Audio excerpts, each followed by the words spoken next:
Madame la Présidente, Madame, Messieurs les collégiens, Mesdames, Messieurs, merci de m'avoir invité à parler de ce sujet qui peut vous paraître surprenant, puisqu'après tout, on est une thématique où on parle des indicateurs pour améliorer la valeur en santé, et nous voilà et me voilà derrière un micro pour vous parler de rémunération, c'est-à-dire de rémunération des médecins libéraux. Alors, j'ai cru comprendre qu'il fallait reculer. Voilà.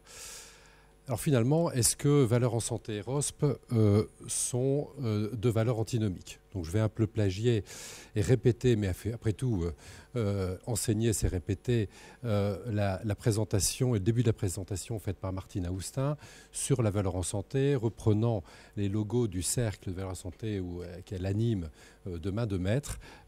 Et on va tous se mettre d'accord sur la définition qui nous réunit tous, à savoir qu'on peut mieux soigner à moindre coût, dans le respect des attentes des patients, et qu'on peut peut-être ajouter que c'est possible et qu'on a certainement encore beaucoup de progrès à faire sur ce plan. Alors, sur la valeur en santé, je pense qu'on va tous se réunir sur le fait que chacun d'entre nous aspire à vivre en bonne santé, au point, et on le voit bien dans l'évolution sociétale qui est la nôtre, que la santé est devenue un droit dans l'esprit de grand nombre de nos concitoyens. Hop.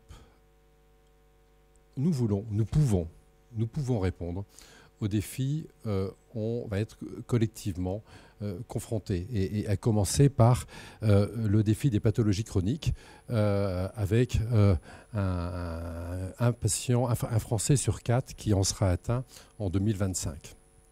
Alors notre système de santé, on le sait bien, doit faire face à 4 défis majeurs. Je m'approche un peu parce que ça, c'est les méfaits de l'âge, encore jeune, mais de l'âge. Et ces 4 défis majeurs sont, on le sait tous, la soutenabilité financière, mais la problématique des pathologies chroniques, et puis l'accès à l'innovation, dont on pourra peut-être parler, et qui est un véritable problème, et puis le rôle central, et certainement pas assez central encore aujourd'hui, des patients. Alors, je pense qu'on peut raisonnablement penser que la notion de qualité recouvre celle du résultat, c'est la définition de la valeur en santé, et que progressivement, nous y allons, et on voit bien au travers des échanges que nous avons depuis le début de l'après-midi. Et enfin, pour finir sur ce sujet largement développé par Martine Aoustin tout à l'heure, on peut sortir du cloisonnement des différents acteurs que sont les patients, bien sûr, mais les professionnels de santé, pas que les médecins, les professionnels de santé, mais les établissements de santé, les payeurs, et également les industriels. Et tous ces gens-là doivent sortir de cette impasse du cloisonnement, apprendre à travailler de concert dans l'objectif d'améliorer la valeur des soins, la valeur en santé, la valeur du service rendu. Et enfin, quand on parle valeur en santé, et au sein de ce cercle de réflexion, mais on veut partager cette valeur, je pense qu'on peut dire que nous sommes convaincus que s'intéresser à la valeur en santé, et c'est pour ça qu'on est là aujourd'hui, ça va permettre de faire progresser notre système de santé. Et la ROSP, me direz-vous. Qu'est-ce que vient faire la ROSP dans ce discours, pourtant si bien huilé? Alors ces principes, je vous les rappelle, la ROSP a été introduite dans la convention médicale signée en 2011. Les modalités de rémunération y sont définies pour 5 ans autour de 3 axes structurants. Le premier est de faire progresser la qualité des soins et la prévention. Le deuxième, de conforter l'accès aux soins. Et le dernier, de moderniser et de simplifier les conditions d'exercice des médecins concernés par la ROSP. Quels en sont les principaux résultats à 5 ans, principaux résultats qu'on détaillera un peu plus en détail secondairement? Depuis 2012, les indicateurs choisis pour les 3 spécialités concernées par la ROSP initialement ont progressé de façon significative de plus de 17 points. Alors on pourra reprocher qu'au cours de la dernière année, avant la signature de nouvelles conventions, la progression était moindre. L'interprétation des spécialités concernées, l'interprétation de l'assurance maladie est qu'il faut redéfinir ces indicateurs, il faut retravailler sur les objectifs de façon régulière et que ça permet d'assurer une efficience et une efficacité du dispositif. 15 des 19 indicateurs cliniques qui avaient été choisis à l'époque ont subi une évolution favorable. Je reviendrai en détail sur les 2 points suivants, à savoir l'amélioration du patient diabétique. C'est vrai sur une meilleure réalisation de son suivi à moyen terme au travers d'un marqueur biologique qui est l'hémoglobine A1C, qui a progressé de plus de 9 points en 5 ans. C'est vrai sur le suivi des patients diabétiques à haut risque cardiovasculaire, et ce suivi a significativement progressé également. En termes de prévention, les résultats sont plus mitigés, on en reparlera après. Elle est significativement améliorée sur la prescription des antibiotiques et des benzodiazépines. Les résultats ne sont pas encore au rendez-vous dans le dossier important de la vaccination, mais la volonté politique affichée par notre ministre de la Santé va certainement contribuer à les améliorer. Mais également, les résultats ne sont pas au rendez-vous pour le dépistage. Et là aussi, la même volonté politique de la même ministre, encore récemment rappelée, devrait contribuer à améliorer les choses. Alors, parler de ROS, c'est parler de finances, à vrai dire. En faisant mon topo, j'avais initialement, volontairement, sciemment, mis cette diapositive de côté avant que mon ami confrère gastroentérologue Philippe Cabarrot me dise « tu devrais quand même un peu parler de ça ». Donc, je m'y lance. En 2012, la ROSP a coûté à l'assurance maladie un peu moins de 300 millions d'euros. En 2016, la ROSP a coûté 416 millions d'euros. Qu'ont touché les médecins ? Les médecins généralistes ont, en 2016, touché, en moyenne, un peu plus de 6 000, un peu presque 7 000 euros. Si on associe les médecins généralistes et les médecins dits à exercice particulier, ce chiffre est assez voisin. 2 autres spécialités ont été concernées par la ROSP, les cardiologues qui ont touché 2 400 euros, les gastro-entérologues un peu plus de 2 000 euros. Alors on voit bien donc entre 2012 et 2016 une augmentation significative des dépenses de l'assurance maladie sur la ROSP. Tout ça dans le respect et même d'ailleurs une sous-exécution de l'ONDAM, mais ça, vous le savez bien les uns les autres. Et cette augmentation a été de 41% sur 5 ans, soit une moyenne de quasiment 9% chaque année. Et l'interprétation de l'assurance maladie, c'est pour ça que j'ai cité cette source, est que cette augmentation est liée à une évolution positive des résultats de la ROSP en matière de santé publique, en matière d'efficience, mais également en matière de modernisation des cabinets médicaux. Alors dans la nouvelle convention, qu'est-ce qui a changé ? La ROSP est un dispositif qui se recentre un peu plus encore sur les indicateurs de qualité des pratiques. Elle est centrée sur le patient. Et c'est peut-être pour ça que ce sujet m'a été demandé dans cet après-midi consacré à la valeur en santé. Et sur les 29 indicateurs contre 24 en 2011 qui ont été retenus dans la ROSP nouvelle finalement de la convention 2016, dont 4 seulement sont déclaratifs, on voit bien que 8 sont dédiés au suivi des pathologies chroniques, 9 portent sur l'efficience de la prescription et 12, c'est-à-dire 4 indicateurs sur 10, 41% des points sont consacrés à la prévention.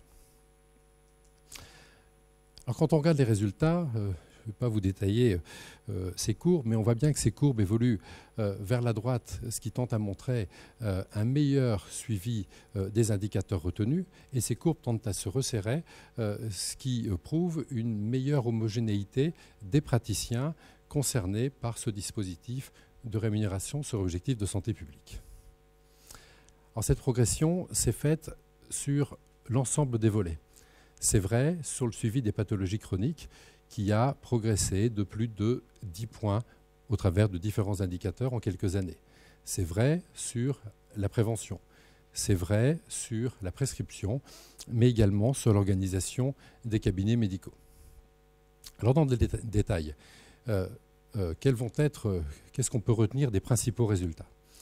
La première chose, à mon sens, c'est que dans la ROSP, le patient est son propre témoin. Je ne parle pas beaucoup de gastro-entérologie, même si c'est mon métier au quotidien, mais je retiendrai au travers des 2 diapositives, celle-ci et la suivante, 2 notions. La dernière qui concerne les patients recevant un traitement qu'on appelle des salicylés, pour lequel il est nécessaire d'évaluer leur fonction rénale et l'absence de protéines dans les urines. Et c'est le patient qui est le témoin. On ne va pas surveiller le médecin lui-même, le gastro-entérologue lui-même. On va surveiller que le patient, quel que soit le prescripteur, ait bien fait ce dosage annuellement. Et vous constaterez comme moi, en quelques années, l'amélioration significative et d'ailleurs l'atteinte de l'objectif cible qui avait été défini. C'est vrai pour cet indicateur. On peut en prendre un autre qui, de fait, intéresse votre maison, madame, puisque j'avais, comme président du Conseil national professionnel de la gastro, et quand Mme Buzyn présidait cette grande maison, signé un contrat de partenariat sur la pertinence des indications, de la recherche et du traitement des infections Helicobacter pylori. C'est un vrai sujet et on voit aussi là que le patient, en étant son propre témoin, à qui on va donner un traitement antibiotique, mais ce traitement antibiotique doit être surveillé et on voit une meilleure amélioration des tests de surveillance par test respiratoire au cours des différentes années. Alors dans le suivi des pathologies chroniques, si on s'intéresse aux patients diabétiques, on voit que sur un certain nombre d'indicateurs, la progression est constante. Qu'il en va de même sur la iatrogénie médicamenteuse avec une prescription nettement diminuée des vasodilatateurs chez les patients âgés, tellement diminuée d'ailleurs que cet indicateur n'est plus dans la nouvelle convention médicale et la nouvelle ROS, puisqu'on a plus qu'atteint les objectifs. Il en est de même pour la prescription des benzodiazépines, qui est encore un indicateur retenu, mais l'amélioration est significative. En ce qui concerne la prescription des antibiotiques, on voit moins la moindre prescription des antibiotiques dans l'indicateur retenu. C'est moins 7 points en 5 ans et moins 7 points, c'est moins 2 millions de patients qui ont reçu une antibiothérapie. Finalement, l'adage de l'assurance maladie, l'antibiotique n'est pas automatique, et ça par des critères de qualité retenus, et souvent inspiré des recommandations de la HAS, mais aussi des sociétés scientifiques et des différents acteurs. La vaccination et le dépistage, on sait que c'est un problème central et majeur en France. C'est pas complètement au rendez-vous, alors qu'on aurait pu s'attendre que dans les populations concernées, la vaccination antigrippale augmente. On le voit bien, et ceci explique peut-être l'engagement politique de notre ministre est insuffisante. C'est vrai sur la vaccination antigrippale, c'est vrai ici sur les examens de dépistage dans la prévention du cancer du sein ou du cancer du col. C'est vrai pour le cancer colorectal, et j'en sais quelque chose en tant que gastro-entérologue. Alors en conclusion, j'espère ainsi avoir respecté le temps de parole. La ROSP, ce n'est pas la valeur en santé, mais c'est peut-être un premier pas. C'est peut-être un premier pas dans lequel les médecins français ont mis le pied il y a maintenant 5 ans. Elle améliore, de toute évidence, on le voit, je pense, au travers des chiffres qui ont été donnés, la qualité et la sécurité des soins. Alors on pourrait regretter qu'elle ne concernait initialement que 3 spécialités, la médecine générale, la cardiologie et la gastro-entérologie, mais viennent de la rejoindre les médecins de l'enfant, pédiatres et médecins généralistes, mais aussi les endocrinos et diabétologues. Un des éléments fondamentaux est que le patient est son propre témoin.